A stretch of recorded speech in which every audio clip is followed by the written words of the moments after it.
क्या बताऊं मैं तुम्हें नाइला, साजिदा तो हर वक्त बीमार रहती है ना, इसलिए कमरे में ही रहती है, बाहर ही नहीं निकलती। और रानिया, उसकी तो ना ही पूछ।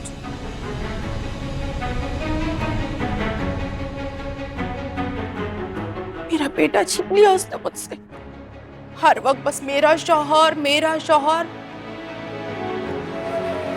लो भैया, उसका शौहर क्या बना, ना वो मेरा बेटा रहा ना इसका भाई। उसकी प्रॉब्लम की वजह क्या है? प्रॉब्लम, उसका प्रॉब्लम ये है कि उसे दानिश से इश्क हो गया।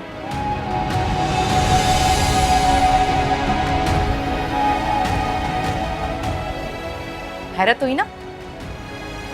ये शुरू में तो शादी के बाद एक दो दफा हुई लड़ाइयां, उसके बाद तो हमने इश्की मुश्की की वो कहानियां देखी, वो दास्तानें देखी जो इससे पहले ना कभी सुनी थी ना देखी थी।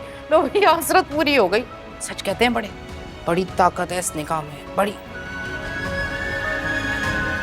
और दानिश का तो ये हाल है, बीवी का चमचा हो गया, हर वक्त अपनी बीवी को खुश रखने के जतन करता रहता है। मुझे और अम्मा को तो पाँव की जूती समझती है, घर के सारे काम मैं और अम्मा करते हैं।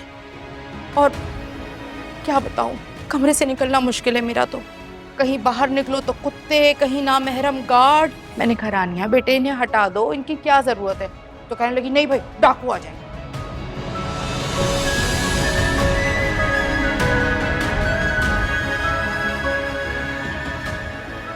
नहीं नहीं, मैं वो बात नहीं कर रही, मैं जानती हूँ तुम्हारा दिल तो साफ है, दूध की तरह उजला, तभी आज भी तुम अपनी आना रोंद कर आ जाती हो ना मिलने के लिए।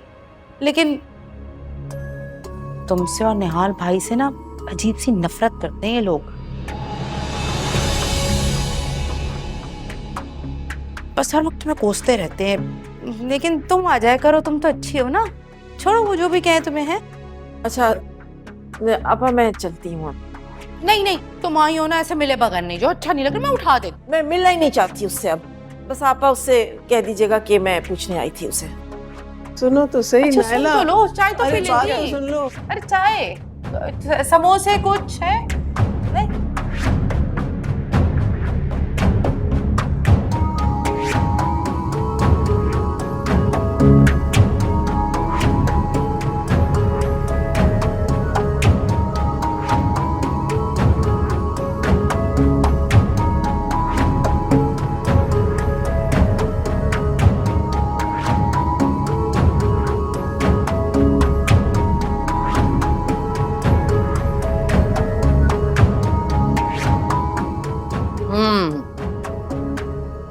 मुंह मीठा करो। नायला आई थी सना के निकाह की तारीख मांगने के लिए।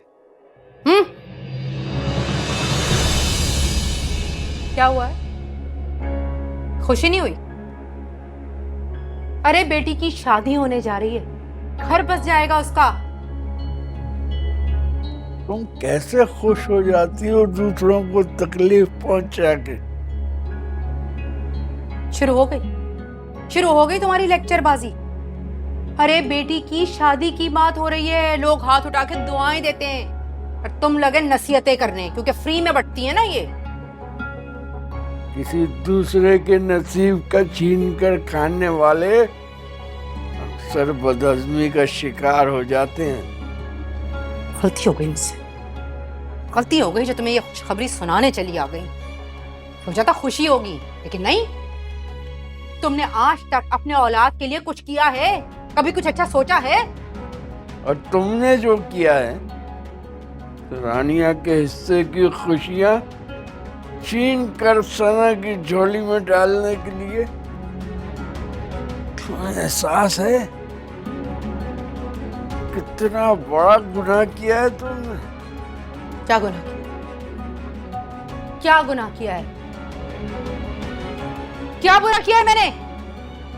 अरे दुनिया क्या कुछ नहीं करती अपनी औलाद को खुशी देने के लिए, उनके सुख चैन के लिए, उनकी तरक्की के लिए हाथ पैर मारने पड़ते। ऐसे तुम्हारी तरह नहीं अल्लाह तवक्कुल होकर बैठ जाओ।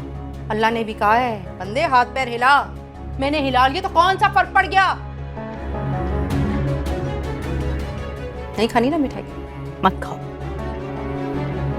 मैं अम्मा को खिला दूंगी। बड़े आए लेक्चरबाज।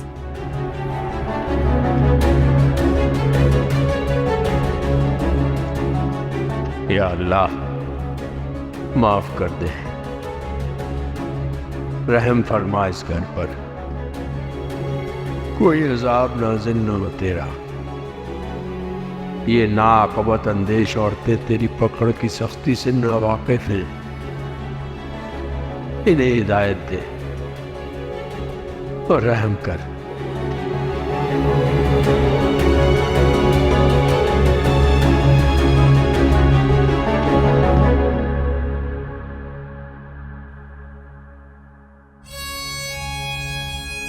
तुम बड़े वो हो, तुमने बताया क्यों नहीं कि नायला आंटी निकाह की बात करने आने वाली है?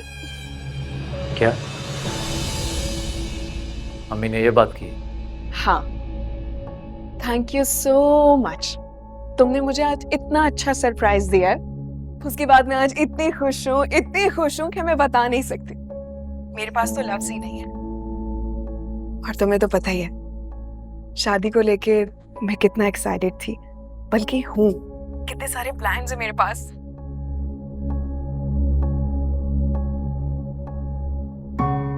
प्लान्स तो मैंने भी बहुत बना रखे हैं। अच्छा, तो फिर बताओ ना, क्या प्लान्स हैं?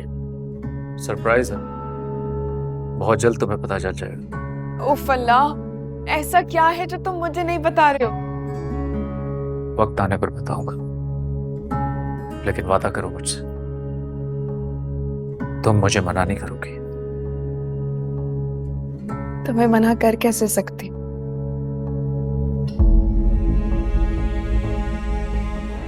अगर जान देने का भी कहोगे ना, तो पीछे नहीं हटूंगी कभी। आजमा चुका हूं मैं तुम्हें सना,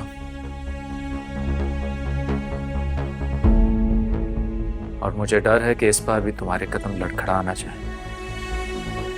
उस वक्त कुछ और था, और सब कुछ इतनी जल्दी में हो रहा था कि मैं बहुत घबरा गई थी। मुझे कुछ समझ ही नहीं आया कि मुझे क्या करना चाहिए। लेकिन इस बार आजमा कर देख लो।